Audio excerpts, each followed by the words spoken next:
50 million. That is the number you need to wrap your head around. It is a figure so large it eclipses the total sales of the Volkswagen Beetle and the Ford Model T combined. If you parked every single one of them bumper to bumper, they would circle the equator roughly 5 times. We are talking about the Toyota Corolla, a vehicle that most enthusiasts dismiss as an appliance.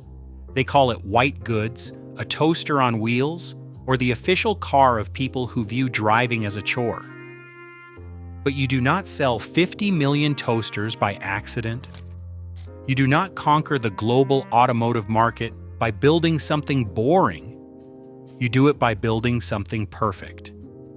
While the Ford F-Series dominates the highways of North America and the Volkswagen Golf defined the European hatchback, this single Japanese nameplate became the default setting for human mobility. From the dusty roads of Afghanistan to the suburban driveways of California, the Corolla is the baseline. Today we are going to track the E-code lineage, starting from the humble E10 that challenged the world order, all the way to the modern hybrid era. The thesis here is simple but controversial. Reliability is a feature that outperforms horsepower in the real world. Horsepower fades, leather cracks, and trends die, but a car that starts every single morning for 20 years changes the world. And as we dig into the history, you might be surprised to find that Toyota occasionally injected some serious performance DNA into this chassis too. To understand why this car matters, you have to look at the automotive landscape of the mid-60s. If you wanted an economy car in 1966, your choices were grim. You likely bought a Volkswagen Beetle, which was charming but technologically ancient, powered by a loud air-cooled engine that struggled to produce heat in the winter, or you bought a domestic economy car, which was usually just a scaled-down version of a larger sedan, crude, heavy, and stripped of all dignity. Enter Tatsuo Hasegawa, the chief engineer of the first Corolla. Hasegawa did not want to build a cheap car. He wanted to build a comprehensive car. He developed a philosophy called 80 Point Plus Alpha. The idea was that the car had to score an 80 out of 100 in every single category. It could not just be reliable but terrible to drive, or fast but uncomfortable. No failing grades were allowed. The Plus Alpha meant that in certain specific areas the car had to exceed expectations to delight the customer. When the first generation E10 Corolla arrived, it made the competition look prehistoric. While the Beetle was still rattling away with an air-cooled flat 4 in the back, the Corolla arrived with a smooth, water-cooled inline 4 in the front. It had a heater that actually worked. It had a 4-speed transmission with a floor-mounted shifter. In an era when economy cars used vague column shifters that felt like stirring soup, the Corolla's floor shifter felt precise and sporty.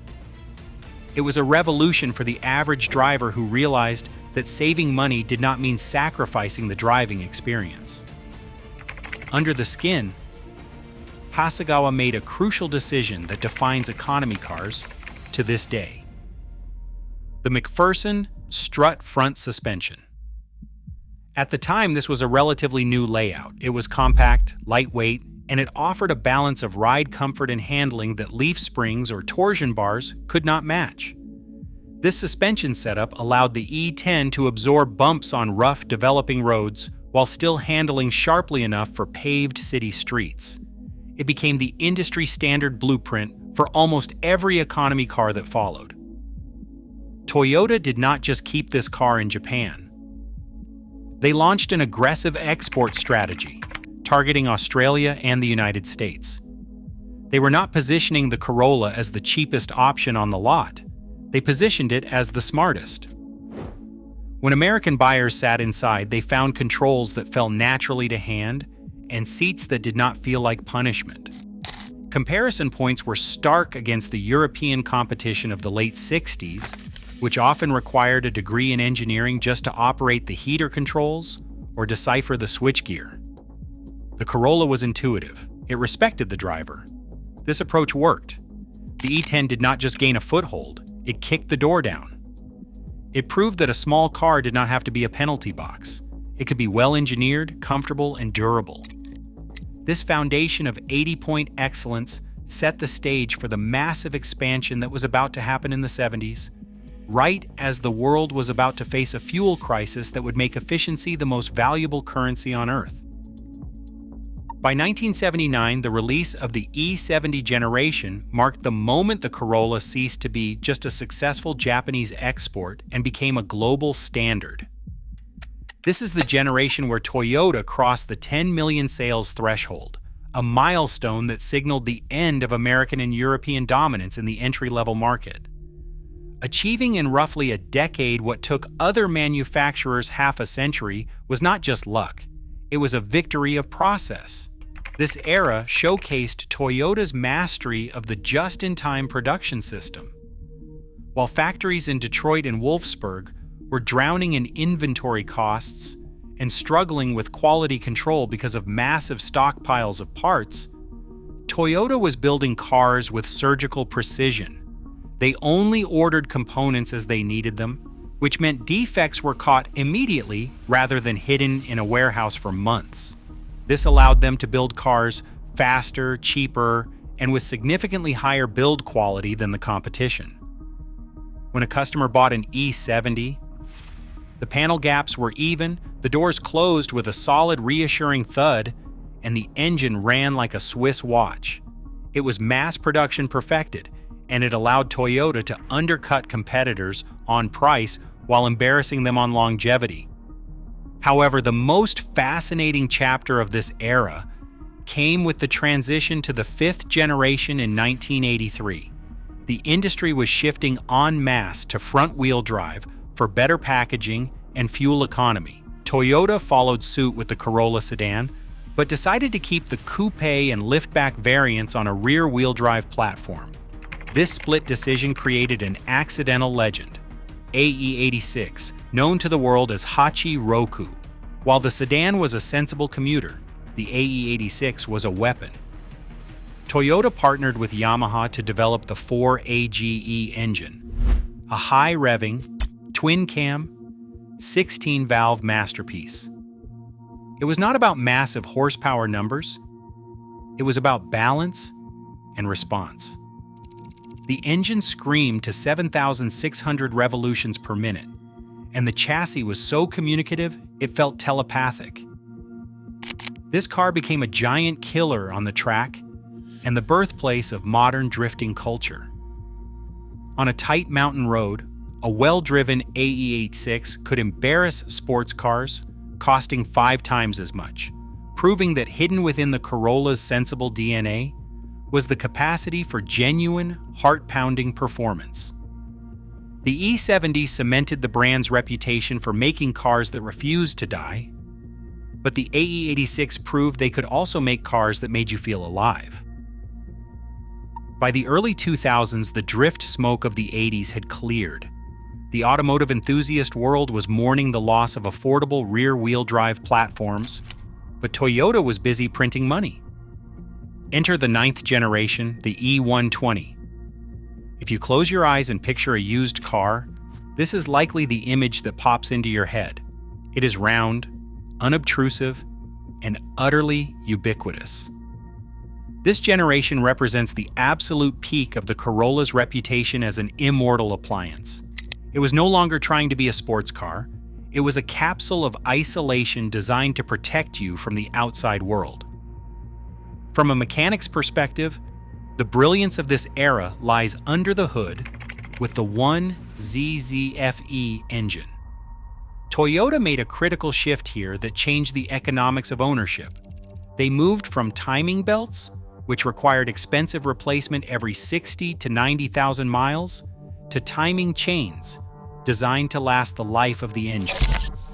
They also implemented a simplified version of variable valve timing.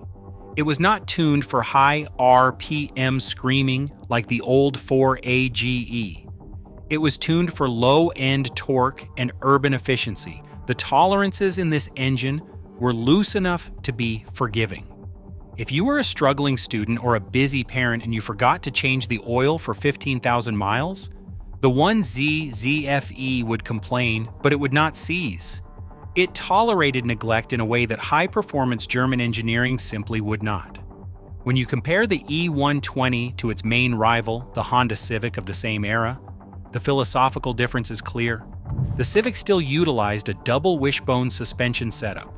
It was sharper, lighter, and more engaging to drive. But the Corolla felt like a baby Lexus. It was softer, it was quieter. It filtered out the potholes and the road noise. Enthusiasts criticized it because the steering felt numb, like a video game controller disconnected from the console. The mass market loved it. The average commuter does not want to feel the texture of the asphalt. They want to get to work without spilling their coffee. This brings us to a global reality check regarding the Ford F-Series. You will often hear that the F-Series is the best-selling vehicle, and in terms of raw revenue and American dominance, that is true. But the F-Series is a regional champion. It is too wide for the streets of Rome, too thirsty for the fuel prices in Tokyo, and too expensive for the developing markets of Sao Paulo. The Corolla E120 conquered the globe because it fits everywhere. It is the universal size for humanity. This ubiquity created a unique economic phenomenon known as the Toyota tax. If you look at the depreciation curve of a Corolla compared to a Ford Focus or a Chevy Cruze, the difference is staggering. A 10-year-old Corolla commands a significant premium on the used market because the buyer knows the odometer reading is just a suggestion. Buying a Corolla with 100,000 miles isn't a risk. It's just the break-in period. It became a savings account on wheels, a financial tool that retained value because the market collectively agreed that it would reach 300,000 miles, with nothing more than oil changes and brake pads. While the styling was derivative and the driving dynamics were forgettable, sales numbers proved that the average driver values the certainty of starting their car every morning far more than they value cornering G-force. However, you cannot stay stagnant forever. By the late 2010s, the boring reputation was becoming a liability. Competitors like Hyundai and Mazda were building cars that were reliable and beautiful. Toyota's response was a massive structural overhaul, the Toyota New Global Architecture, or TNGA. This platform finally addressed the handling complaints, lowering the center of gravity and bringing back independent rear suspension. But the real strategic masterstroke was how they handled the powertrain transition. While Tesla was capturing headlines with full electrification, Toyota doubled down on hybrids. They took the technology from the Prius, a car that signaled eco-warrior, and normalized it in the Corolla. This was a democratization of efficiency. In many parts of the world, specifically in developing nations across Southeast Asia and Africa, the electrical grid cannot support a full electric vehicle revolution yet. By offering a Corolla hybrid that gets 50 miles per gallon without ever needing a plug, Toyota secured its dominance in markets that competitors were ignoring in their rush to go all-electric. It made the Corolla the default high-efficiency choice for the entire planet, not just the wealthy nations with charging networks. Then, just when we thought the Corolla had fully settled into its role as a sensible eco-commuter, Toyota let the engineers off the leash again. They looked back at the AE86 lineage and gave us the GR Corolla. This was not just a trim package with red stitching, it was a validation of the supercar killer claim, reborn for the modern era. The GR Corolla packs 300 horsepower from a 1.6-liter three-cylinder engine. That is 100 horsepower per cylinder, a specific output that rivals exotic supercars. It features a rally-bred all-wheel drive system that lets the driver manually adjust the torque split.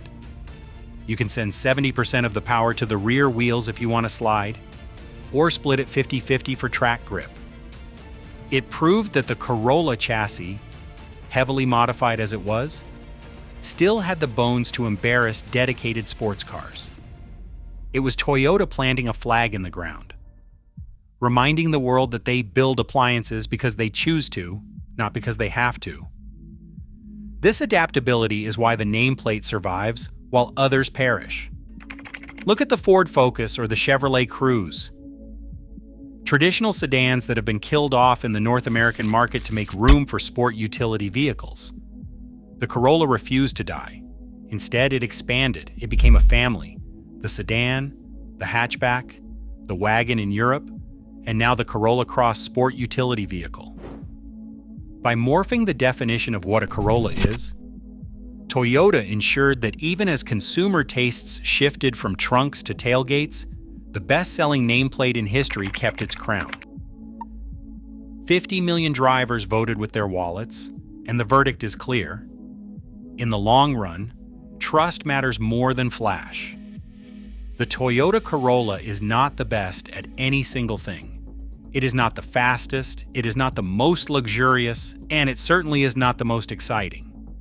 But it is arguably the best at simply being a car, a reliable tool for personal freedom that rarely fails you when you need it. As the industry pivots toward electric vehicles, new disruptors are rising, but history suggests betting against this nameplate is a mistake.